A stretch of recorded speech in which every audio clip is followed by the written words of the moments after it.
In the late 1970s, the Porsche 911 was an undeniable symbol of success, superiority, and victory. It attracted not only actors, musicians, and other stars, but also those who earned their living through less than honest means, like drug lords. Some of them, thanks to Porsche, suddenly discovered hidden racing talent. For example, Pablo Escobar himself raced behind the wheel of a Porsche 911, but today's story isn't about him. It's about two brothers from Florida who won the 1979 24 Hours of Le Mans after buying their seat with money made from smuggling illegal goods from Colombia. Today, I'll tell you a story worthy of a Hollywood movie. Let's start with the hero, without whom the story simply wouldn't exist. The very first classic Porsche 911 Turbo, or, using Porsche's internal code name, the 930.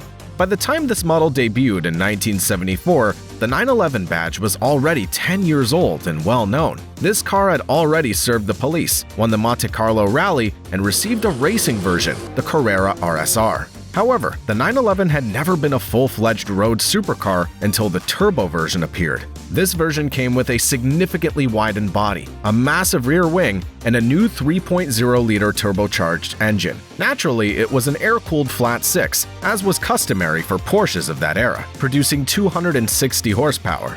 At the time, these cars earned the nickname Widowmaker due to their unpredictable, explosive nature. The issue wasn't so much the power itself, but how that power became available. Up until 3,000 RPM, the 930 was just a wide Volkswagen Beetle. But right after 3,000, it transformed into a roaring chainsaw pressed against your neck.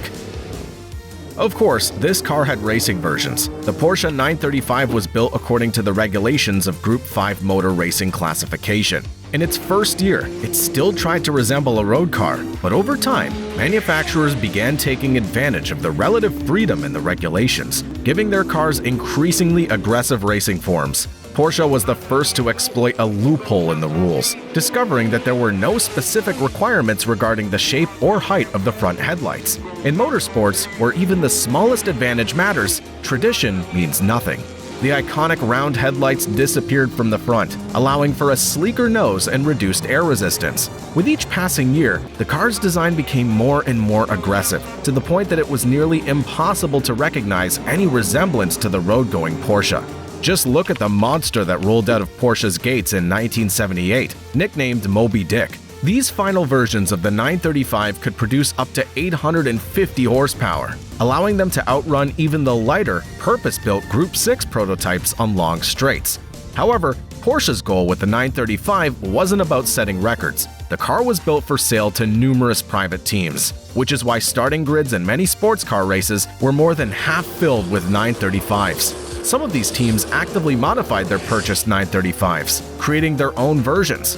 The German team Kremer Racing excelled in this, fielding their Porsche Kremers in many sports car races, including the most prestigious endurance race on the planet, the 24 Hours of Le Mans. And now, the true heroes of today's story take their stage, brothers Bill and Don Whittington. You won't find many photos or videos of them online, but their aversion to the spotlight becomes understandable once you delve into the details of their biography. It's known that the brothers were born in Texas, lived in Florida, and in their youth were deeply passionate about aviation, even restoring vintage airplanes. However, by the late 1970s, the brothers' main passion had become auto racing. The first records of the Whittingtons' racing appearances date back to 1978. That year, behind the wheel of a Porsche 934, they managed to enter the American IMSA Championship, which included prestigious endurance races at Sebring and Daytona. The brothers' passion for racing grew so intense that they purchased the Road Atlanta racetrack in Georgia, and its logo appeared on the sides of the Whittingtons' cars. Interestingly, there were hardly any other sponsor logos. Nevertheless, the brothers had no shortage of funds for racing and buying new cars. And now you'll understand why. The fact is, the brothers weren't just race car drivers. They were also very wealthy and successful businessmen. Even the Road Atlanta track they bought wasn't so much for practice as it was to support their business. At that time, Road Atlanta had the longest straight among all racetracks in America, though it wasn't exactly being used for its intended purpose. Day and night, small private planes would land on this back straight. While the daytime flights aren't of much interest, it's the nighttime ones that deserve closer attention. These night flights arrived at Road Atlanta from southern countries like Colombia and typically landed in pairs, so the 2 points on the radar would almost merge into one. While one plane circled above the track, the other would discreetly land on the straightaway. The cargo was then unloaded into trailers parked in a secluded area, hidden from prying eyes. The cargo that arrived on these night flights from Colombia was marijuana. This was the very business that provided the brothers with their main income and allowed them to participate in racing. According to estimates by the Drug Enforcement Administration, the Whittingtons made $73 million from these operations. It's unclear over what period, but in any case, they clearly didn't need sponsors to continue their racing careers. In early June 1979, the brothers arrived in France to compete in the most prestigious endurance race in the world. While in America, they usually race their own cars, in France, they decided to enlist the services of a professional team, Germany's Kremer Racing, which was fielding 3 modified Porsche 935 K3s. To secure a seat in one of these cars, the brothers paid $40,000, $20,000 each. Along with them, the crew of car number 41 included another driver, professional German racer Klaus Ludwig. As the fastest and most experienced of the crew, Klaus Ludwig was expected to take the car to the start of the race. But the brothers were not happy with this arrangement, as if Ludwig were to crash the Porsche, they wouldn't get their turn behind the wheel.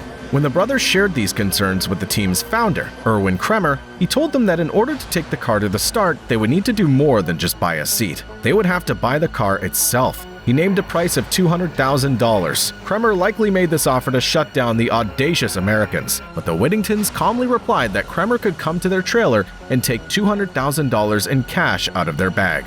Shocked, the team owner, just before the start of the race, sold his car for a price he never would have dreamed of getting. Now, no one could stop the brothers from racing at Le Mans exactly how they wanted. The 1979 marathon didn't boast a particularly strong field. Last year's winners, Renault Alpine, didn't show up, nor did the Porsche factory team. Instead, the prototypes prepared by Porsche, the 936s, were to be fielded by the SX Motorsport team. Meanwhile, all the journalists and cameramen were focused on the American actor Paul Newman, who was preparing to take the start in a Porsche 935 of the private team Dick Barber Racing. Newman had been passionate about racing for a long time and was expected to perform well, though no one thought he would perform quite that well.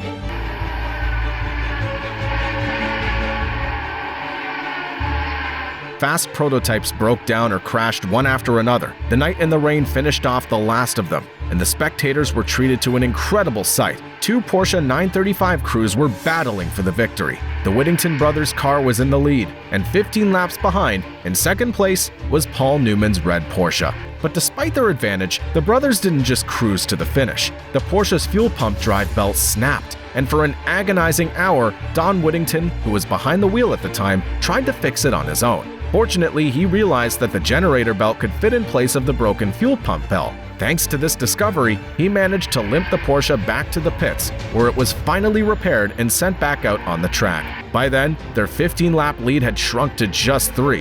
However, there would be no showdown between the 2 Porsche 935 crews for victory. During one of Paul Newman's car's pit stops, the wheel nut got jammed, and closer to the finish, the engine began to fail.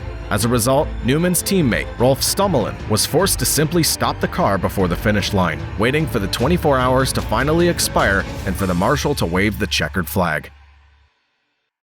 The Whittingtons successfully brought their car to the finish and celebrated a sensational victory. They had every right to do so, as the majority of the driving was done by the brothers who had paid for the Porsche, not Klaus Ludwig. However, Ludwig would go on to win Le Mans in 1984 and 1985. For the brothers, this marathon win would remain their only major triumph, but their vibrant racing career was just beginning. The purchased Porsche 935 K3 was shipped to America, repainted, and competed in IMSA races. Additionally, the brothers, along with driver Randy Lanier, founded a new team, Blue Thunder Racing Team, which fielded March prototypes. Both Lanier and the brothers took turns behind the wheel. As for Randy Lanier, he was just as intriguing as the Whittingtons. Racing for Blue Thunder, Lanier became the IMSA champion in 1984. Besides racing, Lanier shared other interests with the Whittingtons. Like them, Lanier funded his career through profits from his own drug empire. The same was true for at least 2 other IMSA participants, John Paul Sr. and his son, John Paul Jr., which led some jokers to interpret IMSA as the International Marijuana Smugglers Association. Many in the paddock suspected or even knew how certain American drivers made their money, but preferred to turn a blind eye. Over time, the interests of the brothers and their business partner Lanier shifted towards faster open-wheel cars. The brothers began competing more frequently in IndyCar races, including America's most prestigious race, the Indy 500. And they were quite successful. In the 1985 Indy 500, Don Whittington qualified in the second row, and Bill in the fourth, surpassing numerous well-known American racing stars. Randy Lanier was named Rookie of the Year in 1986.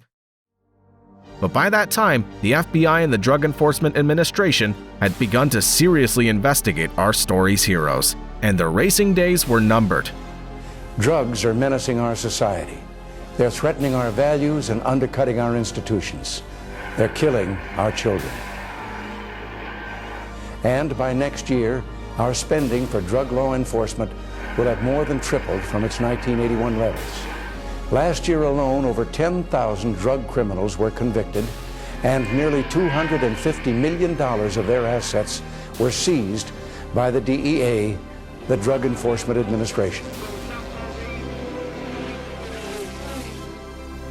In 1986, the brothers faced trial on charges of tax evasion, money laundering, and drug trafficking. Bill Whittington received a 15-year prison sentence, though he served only 4 years, while Don received just 18 months. The brothers were also required to pay a $7 million fine to the government. Their partner, Randy Lanier, was sentenced to life imprisonment but was released after serving 27 years.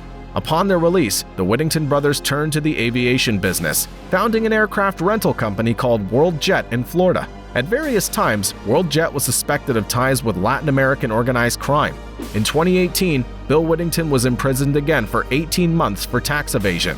On April 28, 2021, he died while piloting a plane in Arizona. It was reported that the plane performed several sharp maneuvers before crashing. According to Randy Lanier, Bill was fulfilling a request from a terminally ill friend who had asked for one last flight. The older brother, Don Whittington, is still alive and continues to race. In 2017, he finished third in the Baja 500 off-road race in the UTV class. Thus, the Whittington brothers didn't manage to remain in history merely as Le Mans winners. The darker side of their lives attracted, and will continue to attract, more attention than any sporting achievements, even if those achievements were genuine.